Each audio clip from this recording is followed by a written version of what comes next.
ورحمة الله وبركاته. مشاهدي تلفزيون دولة الكويت ومستمعي إذاعة دولة الكويت، يتفضل حضرة صاحب السمو أمير البلاد الشيخ صباح الأحمد الجابر الصباح حفظه الله ورعاه بتوجيه كلمة إلى أبنائه المواطنين الكرام.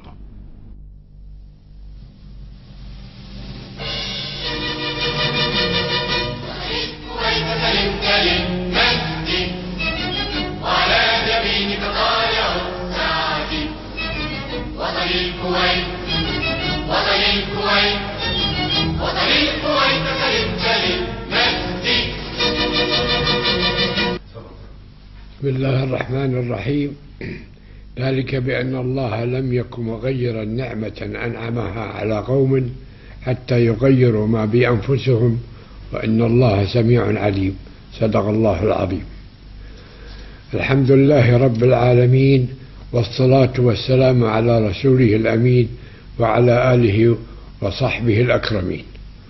أتوجه بادئي ببدء بخالص الشكر وجزيله لإخواني وأخواتي وأبنائي وبناتي المواطنين الكرام، رجالا ونساء، شيبا وشبابا، وإلى المقيمين على أرض الكويت الطيبة على ما عبروا عنه جميعا من مشاعر فياضة ودعوات صادقة واستفسار متواصل للإطمئنان على صحتنا وعلى تهانيهم ودفء مشاعرهم بنجاح فحوصاتنا الطبية، مقدرا ومثمنا عاليا ما عبروا عنه من فرحة كبيرة وسرور وسعادة وابتهاج بالغ أظهره الاستقبال الرائع والمؤثر إثر عودتنا إلى أرض الوطن العزيز، مما كان له أطيب الأثر في نفوسنا، مجسدين بذلك روح الأسرة الكويتية الواحدة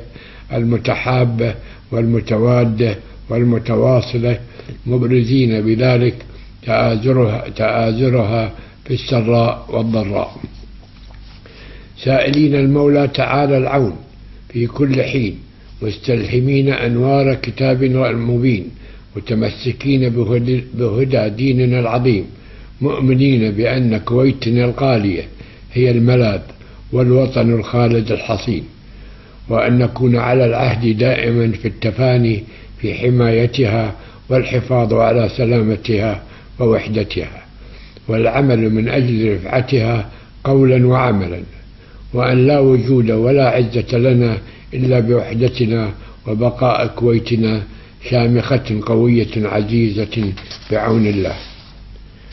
إخواني وأخواتي وأبنائي الأعزاء، إن حرصي على الأمانة الغالية التي أحملها وشعوري بواجبي تجاه أهلي وأبناء وطني الكرام الذين أعتز بثقتهم ومحبتهم يوجبان علي أن أتوجه اليوم إليكم بحديث الأب إلى أبنائه، أتقاسم معكم هواجسي ومشاعري إزاء ما تشهده ساحتنا المحلية من أحداث وتطورات.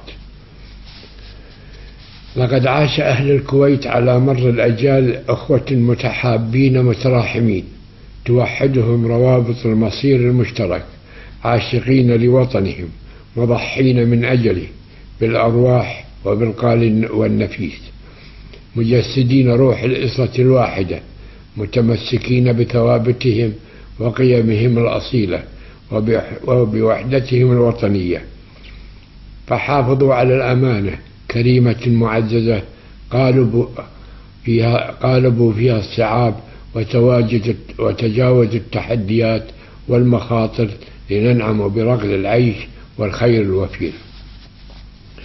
وإذا كان واجبنا أن نكرس الوفاء للأجيال السابقة في حفظهم لهذه الأمانة الوطنية الغالية، فإننا نستذكر بالفخر والاعتزاز معاني الثبات والصمود التي واجه بها شعبنا الأبي أقسى محنة عرفها تاريخنا الحديث، ستظل ماثلة في ذاكرتنا، وقد سالت فيها دماء الشهداء الأبطال، واحتجز فيها أبناؤنا الأبرياء في غياهب المعتقلات، وتعرض فيها بلدنا للتخريب والدمار، فتوحدت الكويت كلها على قلب واحد، ووقف الكويتيون وقفة صلبة شجاعة، رجالا ونساء، شيوخا وأطفالا، تملأ نفوسهم كرامة الوطن وتنبض قلوبهم بعزته وشموخه، فهانت في سبيله التضحيات، وكانوا جميعا موضع تقدير واحترام العالم أجمع. ولا عجب في ذلك، فهؤلاء هم أبناء الكويت، وهذا دأبهم على مر الأجيال المتعاقبة. أخواني وأخواتي وأبنائي المواطنين، إنني أشارككم مشاعر القلق والاستغراب إذا ما تشهده الساحة المحلية من أحداث وممارسات بالغة السوء والضرر، ولعلكم تتابعون معي ما يجري تحت قبة البرلمان من ممارسات تخرج عن إطار الدستور وتتجاوز مقتضيات المصلحة الوطنية، تتسم بالتعسف وتسجيل المواقف وتصفية الحسابات والشخصانية المقيتة. وقد تجاوزت ممارسات البعض الحدود والضوابط التي وضعها الدستور لحماية الديمقراطية، وانزلق البعض إلى محاولات تكريس ثقافة قريبة على مجتمعنا، قوامها الخروج عن القيم الكويتية الفاضلة المعهودة، وانحدار لغة الحوار والتخاطب، وانتهاك الدستور والقانون، وتجاوز ضوابط الحرية وحدودها لتطالع حرية الآخرين والمساس بكراماتهم والإساءة إلى دول شقيقة وصديقة. فإلى أين نحن ماضون؟ وماذا يريد بكويتنا الغالية؟ سؤال يتردد في ذهن كل كويتي مخلص لوطنه بعد أن بلغ السيل الزباه وأصبح الجميع رهين مشاعر القلق والإحباط.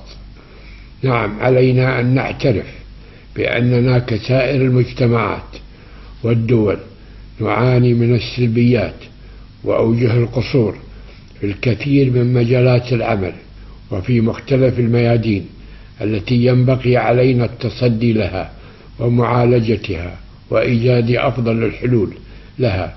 ولكن متى كانت المشكلات والقضايا تحل بالتحدي والتشكيك والفوضى ومظاهر الشح والإثارة؟ أخواني وابنائي، لم يعد المجال يسمح بالمزيد من الفوضى والانفلات والمشاحنات التي تهدد أمن الوطن ومقدراته ومكتسباته، فنحن ننعم بفضل الله بنهج ديمقراطي حقيقي اخترناه جميعا، ودستور شامل متكامل نفخر به، وبرلمان منتخب، ومؤسسات إعلامية حرة، ومجتمع تسوده كل أسباب الألفة والمودة والتلاحم. فهذه نعم من الله غالية تستوجب الحمد والشكر، نسأله تعالى أن يديمها علينا ويحفظها من الزوال،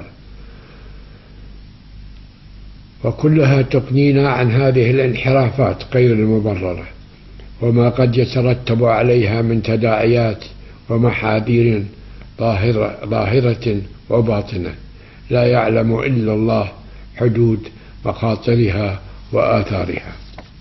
فعلينا جميعا مسؤولية الحفاظ على أمن بلدنا، وأن ندرك شرور الفوضى والخروج عن الأطر التي يحكمها القانون.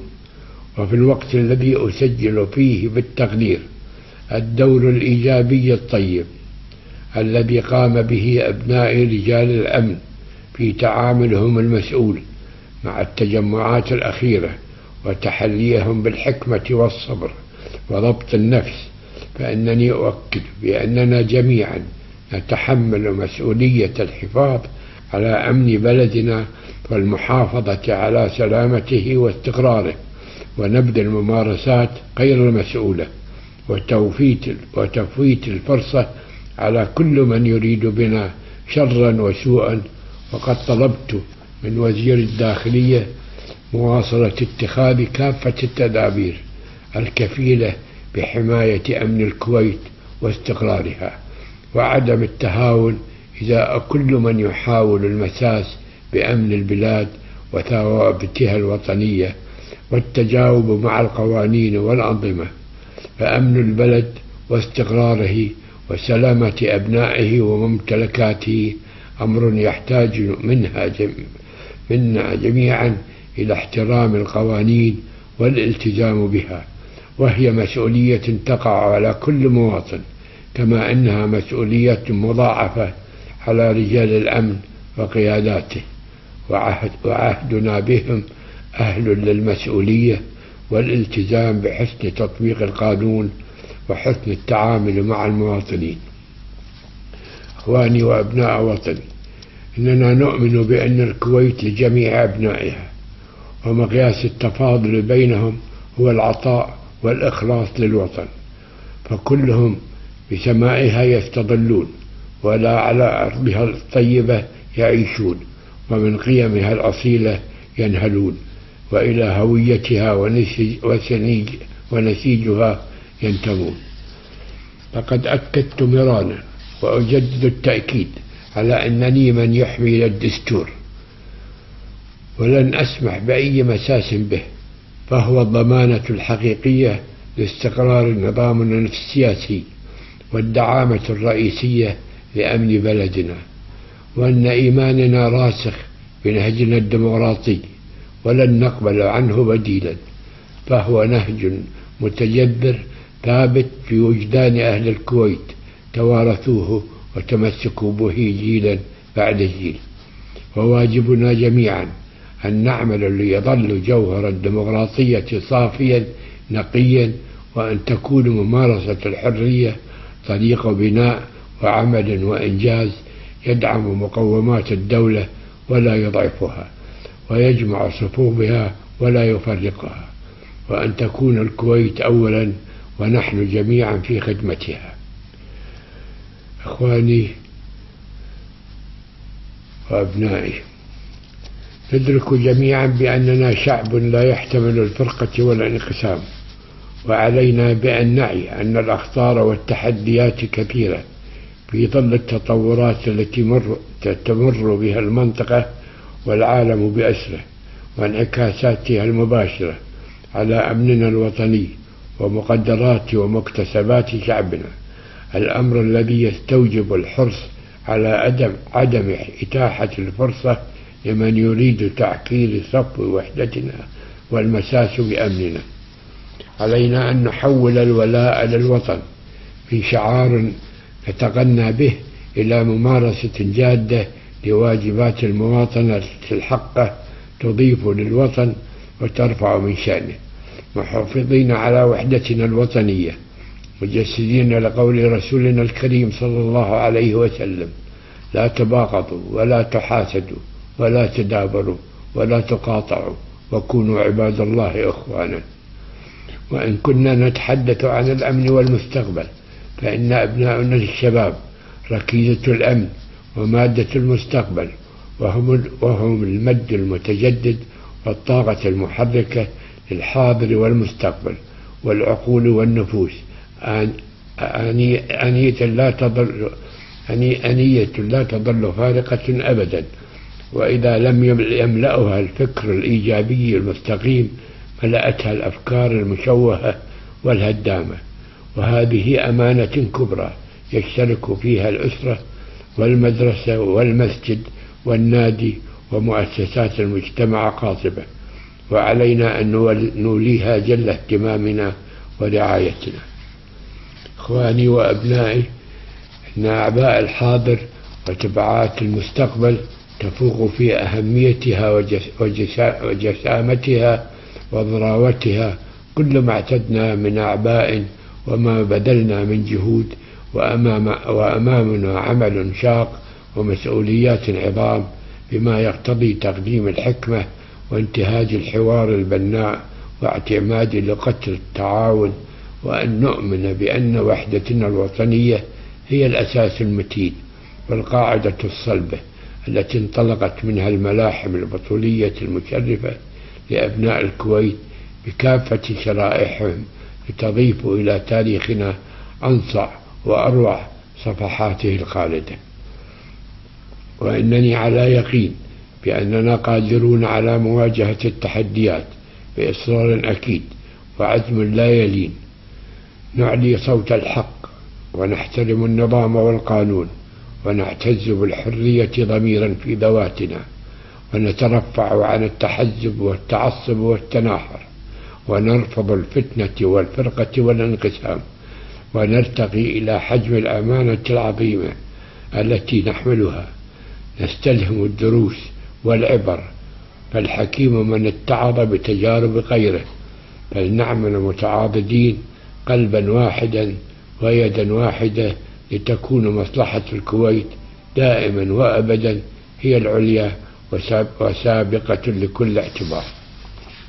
إنها دعوة لأهل الكويت جميعا لفزعة وطنية جامعة، ودعوة لأبناء الشباب على وجه الخصوص للحفاظ على الروح الكويتية المعهودة، لبناء سور الوحدة الوطنية الذي يحفظ أمنها ويصون ثوابتها.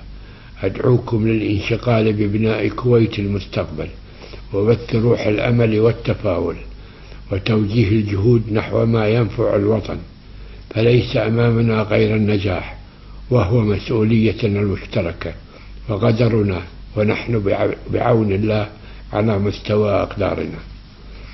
وعلى الله فلنتوكل، ومنه نستمد العون والتأييد، ونسأله سبحانه أن يهدينا سواء السبيل، وأن يعصم خطانا من الزلل وقلوبنا من الأهواء، وأن يدرع عن الكويت وأهلها كل كيد وسوء. يا أيها الذين آمنوا اتقوا الله وقولوا قولا سديدا يصلح لكم أعمالكم ويغفر لكم ذنوبكم، ومن يطع الله ورسوله فقد فاز فوزا عظيما. صدق الله العظيم، والسلام عليكم ورحمة الله وبركاته.